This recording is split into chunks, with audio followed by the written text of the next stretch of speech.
कृष्ण कन्हैया लाल की जय। आज एक भजन के साथ एक पाठ भी संस्कृत का है, वो कर रहा हूँ। सरल भाषा में है, समझ में आ जाएगा। और वो पाठ है कृष्ण अष्टकम का पाठ उन सभी के लिए करने की सलाह दी जाती है जो सकारात्मकता की तलाश में, जो चाहते हैं अपनी लाइफ में पॉजिटिवनेस आवे, उनके एटीट्यूड में पॉजिटिवनेस रहे, तो उसके लिए इस पाठ को करने की अनुशंसा अपने यहाँ शास्त्रों में की गई है। और उच्च और शुद्ध सुख प्राप्त करना चाहते हैं साथ में, तो इस मंत्र का जाप उनको युवा जवानी देगा, सौंदर्य देगा, सुंदरता देगा, खुशी और धन को एक में लाने के लिए जाना जाता है, जो जीवन में एक बड़ा बदलाव लाएगा। वैसे तो मूल रूप से अपने गीता के प्रवचन के एक वीडियो में बताया ही है, और गीता में कहा गया कि संसार परिवर्तनशील है और संसार का नियम है परिवर्तन होता रहता है। मेरे को सुंदरकांड और गीता के कई श्लोक कंठस्थ है, लेकिन जैसा विवेकानंद जी ने कहा है कि जब तक वीरत्व और सेवा का भाव नहीं आता तो गीता पढ़ना उससे अच्छा तो फुटबॉल खेलना है। और वही मेरे साथ हुआ है। गीता मेरे को पची नहीं है, मेरे में सेवा भाव नहीं आया है। मैं बाज़ार का जो ज्ञान है वो किसी को ऐसे मुफ्त में नहीं दे सकता। मैं उसके लिए अपना योगक्षेम के लिए अपेक्षा रखता हूँ।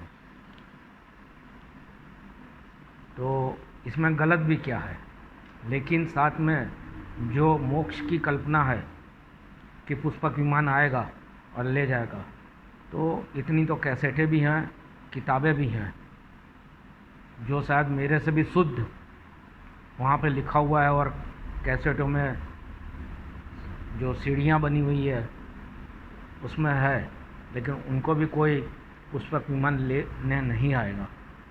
क्यों? क्योंकि जब तक वो सेवा के भाव में नहीं जाएगा तब तक नहीं आएगा, और ये लाना बहुत कठिन है। चलिए, अभी आज एक हमारे फ्रेंड के दामाद एक्सपायर हो गए, उनका 11वां दिन है। और मैंने बोला भी था कि किसी के मरने पे या उनकी साल की पुण्यतिथि पे मैं कुछ भजन का कार्यक्रम करूँगा। और पिछले साल कोरोना के टाइम पे, जैसे अभी मेरे मामा की तिथि भी गई, मैंने भी अपने कई स्वजनों को गंवाया है। गीता मेरे अंदर पसती है नहीं पसती है, कितना मैं आस्तिक हूँ वो अलग बात है, लेकिन फिर भी जो मेरा संगीत का ज्ञान है, और जैसे आज के सुबह के बाज़ार के वीडियो के बाद एक कुछ वीडियो मैंने अपना निजी कुछ लोगों को, और मेरा नहीं था लेकिन साझा किया है कल से 2 दिन की छुट्टियों में। उसमें कुमार विश्वास के 2 वीडियो थे और एक वो जैन मुनि का था, जिन्होंने शेयर बाज़ार पे भी लिखा है और या बोला है। तो उसमें भी उन्होंने डिजास्टर डाइजेस्ट को कैसे करें, तो हिंदी फिल्मों के कई गानों का उदाहरण देके उन्होंने बताया है कि स्क्रीन की फ़िलॉसफी और धर्म की फ़िलॉसफी, यदि आपको स्क्रीन से भी कोई फ़िलॉसफी मिलती है तो भी आपको वहाँ से शांति और एक समझ जीवन की आती है और आप उसके अगले मुकाम पे जाते हो। वही कुमार विश्वास जी ने डॉक्टर अब्दुल कलाम जी का उदाहरण दिया था कि जब वो एनडीए की एग्ज़ाम में सिलेक्ट नहीं हुए तो आत्महत्या करने जा रहे थे, लेकिन उस समय पे कोई नज़दीक के आश्रम के स्वामी जी मिल गए। उन्होंने उनको बोला कि ठीक है, आपका कार्यक्रम कल कर लीजिएगा, आज खाना खा लीजिए। पूरी बात सुनी और उनको घर वापस जाने के पैसे भी दिए। उनके पास वो पैसे भी नहीं थे, लेकिन अब्दुल कलाम जी ने उनसे एक सवाल पूछा कि आप तो भगवान के इतने निकट है, बताइए। मेरी तैयारी भी अच्छी थी, मेरी भावना भी अच्छी थी, और जो मैं अपने बहन से पैसे लेके आया था उसकी भावना भी अच्छी थी, फिर भी मेरा सिलेक्शन क्यों नहीं हुआ, मैं फेल क्यों हो गया। तब वो जो आश्रम के संत थे उन्होंने बोला कि भगवान ने आपके लिए इससे भी अच्छा काम चुन के रखा, इसलिए आपको ये काम नहीं दिया। और हमारे स्वामीनारायण के संत स्वामी ज्ञानवत्सल जी ने भी अपने एक वीडियो में बोला है कि जिस एनडीए में अब्दुल कलाम जी का सिलेक्शन नहीं हुआ और उस बैच के जो 3 लोग थे, जब वो राष्ट्रपति बने तो वो तीनों लोग जो अपनी सेना की तीनों पांख है, स्थल सेना, वायु सेना और जल सेना, उनके प्रमुख थे, और उन तीनों ने प्रमुखों के रूप में राष्ट्रपति का अभिवादन सलामी देके किया। तो कुदरत और वक्त क्या चाहता है ये भी देखना पड़ता है। और नर हो न निराश करो मन को, जग में रह के कुछ काम करो, कुछ काम करो। रामधारी सिंह दिनकर अपने राष्ट्रीय कवि की एक कविता है ये। तो जीवन में उतार चढ़ाव या असफलता मिलती है तो उसके लिए कुछ दूसरे रास्ते भी खुले रहते हैं। जो चीज़ कुमार विश्वास जी ने कही है वही पांडुरंग शास्त्री अठवले ने भी बोला है कि परीक्षा किसकी होती है, जो सबसे होशियार विद्यार्थी होता है उसकी होती है। तो आपकी परीक्षा हो रही है तो आप निराश मत हो, और आप हो सकता भगवान की नज़र में एक होशियार विद्यार्थी होंगे, इसलिए आपके जीवन में आपकी कई तरीके की जो भी आपका फील्ड हो उसमें आपकी परीक्षा ली जा रही होगी। अब आइए ज़्यादा देर ना करते हुए आज का छोटा सा ये जो पाठ है उस पाठ को करते हैं। भजे व्रजे कमंडनम समस्त पाप खंडनम स्वभक्त चित्तरंजनम सदैव नंदनंदनम सुपीच्छ गुच्छमस्तकम सुनाद वेणुहस्तकम अनंगरंगसागरम नमामि कृष्णनागरम मनोजगर्वमोचनम विशाललोललोचनम विधूतगोपशोचनम नमामि पद्मलोचनम करारविन्दभूधरं स्मितावलोकसुन्दरं महेन्द्रमानदारणं नमामि कृष्णवारणं कदम्बसूनकुण्डलं सुचारुगण्डमण्डलं व्रजाङ्गनेकवल्लभं नमामि कृष्णदुर्लभं यशोदया समोदया सगोपया सनन्दया युतं सुखेकनायकं नमामि गोपायकं युतं सुखेकदायकं नमामि गोफलायकं सदैव पादपङ्कजं मदीयमानसे निजं दधानमुक्तमालकं नमामि नन्दबालकं समस्तदोषशोषणं समस्तलोकपोषणं समस्तगोपमानसं नमामि नन्दलालसं भुवो भरावतारकं भवाब्धिकर्णधारकं यशोमती। अब यशोमती शब्द आ जाए और राज कपूर जी का गाना यशोमती मैया से बोले नंदलाला ये याद नहीं आवे तो कैसे रह सकता है। जो ये पाठ अभी तक मैं पढ़ रहा था और जो हम दोस्तों की ग्रुप है, तो उसमें हमारे अहमदाबाद के एक शिक्षक थे, और एक तो शिक्षक होने की छवि और दूसरा एक ये धार्मिक कार्य से जुड़ी छवि। लेकिन जिस कार्य से हम लोग जुड़े थे उसमें एक चीज़ ये भी बताई कि सामने वाले का अच्छा क्या है उसको खींचो, ड्रॉ करो। तो एक दिन हम लोग की जो सभा या ये सत्संग का कार्यक्रम पूरा हुआ, और वो सज्जन में और दूसरे हम लोग 1-2 लोग थे। तो मैंने ये विचार अपना रखा कि अपने ये अध्यापक जी से तो भजन और पाठ संस्कृत के और ये सब जो धर्म का है बहुत सुनते हैं, लेकिन उनका गले का ज्ञान मेरे को है। यदि उनसे यशोमती मैया से सुना जाए तो अपने को भी एक आनंद के लिए अपने काम कर रहे हैं, एक आनंद लेना है तो आनंद मिलेगा। सबको बात पसंद आई, उनको भी पसंद आई, और उन्होंने भी गाने की 1-2 लाइन गा के बताई। राज कपूर जी का गाना और मन्ना डे और लता मंगेशकर जी का गाया हुआ, लक्ष्मीकांत प्यारेलाल जी का संगीत, अद्भुत गाना है। और मैंने बोला ना, गीता मेरे को पची नहीं है, मैं बाज़ार का काम करने वाला हूँ, आज से नहीं पहले से। और ये सत्यम शिवम सुंदरम पिक्चर का गाना है जो 1978 में आई थी। उस समय की मैं बात बताऊं तो टाटा और बिरला नंबर 1 और 2 पे रहते थे, और नंबर 3 पे जेके समूह, जो जेके लक्ष्मी सीमेंट, जेके पेपर, ये इतने सारे जो इनका सब उद्योग है, जेके जूट मिल और सारा उनका कारोबार। और वो टाटा बिरला के बाद हमेशा हर पैरामीटर्स पे तीसरे नंबर पे रहते थे, चाहे उनके उस समय के सालाना सेल्स के आंकड़े हो या सालाना इनकम टैक्स भरने का आंकड़ा हो।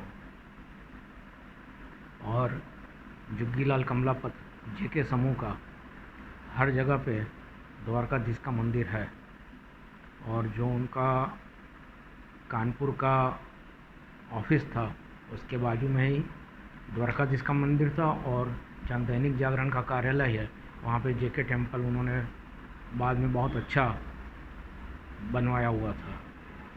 तो जो द्वारकाधीश का मंदिर था उसकी भी सत्संग मंडली थी, और उस सत्संग मंडली के माध्यम से एक हमारे अपने गुजराती में के घर पे एक कार्यक्रम था, तो उसमें वो मंडली आई हुई थी, और उन्होंने यशोमती मैया जो उसी गाने को, जो बोलते हैं ना मौलिकता, अपने शब्दों में वो गाना मतलब भजन बनाया था उसका और गाया था। मैं तब बहुत छोटा था, और मेरे को याद पड़ रहा है कि जैसे हमारे धंधुका के पुनीत महाराज जो 1963 में दिवंगत हो गए थे, उनके टाइम पे भजन में वो खड़े खड़े भजन गाते थे और चलते रहते थे एक तरफ से दूसरी तरफ, लोग बैठे रहते थे चारों तरफ, और वो लोगों के बीच में जगह रहती थी। जैसे हम समझते हैं कि गुजराती लोग गरबा गाते हैं तो बीच में एक सर्कल के बीच में एक जगह बन जाती है, तो उस सर्कल के बीच में पुनीत महाराज घूमते थे। तो वो जेके ग्रुप के जो राधा कृष्ण मंदिर की सत्संग मंडली थी, उन्होंने इसी गाने को ऐसे ही गाया था, भजन को बना के। मैंने अपने खड़ेता ग्रुप में कई लोगों को मेरी आवाज़ में पिछले साल वो भजन भी भेजा हुआ था, लेकिन आज आपके सामने इस पाठ के बीच में इस वीडियो के साथ थोड़ी लाइनें उसकी लेके चलता हूँ। नंद जी गोरा जसोदा जी गोरा, नंद जी गोरा जसोदा जी गोरा, कृष्ण कन्हैया हो तेरा रंग काला क्यों, कृष्ण कन्हैया हो तेरा रंग काला क्यों। ये भजन कृष्ण और राधा जी एक दूसरे को सवाल और जवाब कर रहे हैं। इसको लग्न गीत या गुजराती काठियावाड़ी स्टाइल में टप्पा बोलते हैं, तो उस स्टाइल में है।